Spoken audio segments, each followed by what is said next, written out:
যারা চাঁদাবাজি করে তাদেরকে চাঁদাবাজ বলবো না, আমি কি বলবো? যারা খুন করে তাদেরকে খুনি বলবো না কি বলবো? এর দ্বিতীয় বিকল্প অন্য কোনো শব্দ তো আমার জানা নাই। কারো যদি জানা থাকে যে চাঁদাবাজকে অন্য শব্দে বলা যায় তাহলে একটু জানাবেন। খুনিকে খুনি ছাড়া অন্য কোনো শব্দ প্রতিশব্দ আছে কিনা, চাঁদাবাজকে চাঁদাবাজ ছাড়া অন্য কোনো শব্দ আছে কিনা একটু জানাবেন। কারণ আমি তো জানি যে চাঁদাবাজকে চাঁদাবাজে বলে, খুনিকে খুনিয়ে বলে। এখন আর কি এমন শব্দ আছে যেটা বললে প্রতিপক্ষ মানে উস্কানি হবে না আর কি? উস্কানি, অনেকজনে বলতেছে উস্কানি দিই আমি। তবে চাঁদাবাজকে চাঁদাবাজ ছাড়া অন্য কোন শব্দে ডাকলে উস্কানি হবে না, ওই শব্দটা আমার জানা দরকার। খুনিকে খুনি ছাড়া অন্য কোন শব্দ বললে উস্কানি হবে না সেটা আমার দরকার।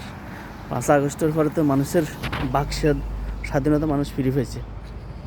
এখন কারোর খুন করলেও যদি ফেসবুকে লেখালেখি না করা যায়, প্রতিবাদ না করা যায়, প্রতিবাদ কি উস্কানি?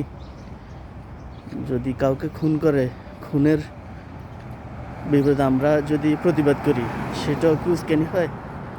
ফেসবুকে লেখালেখি করা যাবে, কেউ চাঁদাবাজি করবে, আজীবন চাঁদাবাজি করে যাবে, তাকে এমন সে বাপ দাদার দিন না পুরা দেশ হয়ে গেছে, পুরো দেশ থেকে সে চাঁদা তুলবে, কিন্তু আমরা প্রতিবাদ করতে পারবো না, আমরা একটু লিখতে পারবো না, সেটা উস্কানি হয়ে যায়।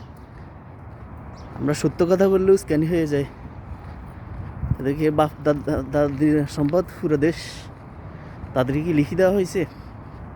তারা সারা বাংলাদেশ চাঁদাবাজি করবে, তারা সন্ত্রাসী করবে, তারা মানুষ খুন করবে, তারা নারীদের গায়ে হাত তুলবে।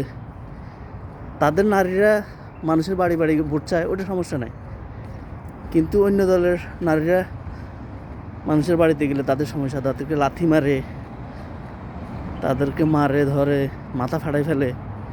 পুরা দিন কি তাদের বাপ দাদার দিনের সম্পদ পুরা বাংলাদেশ তারাই কিনে নিয়ে নিছে?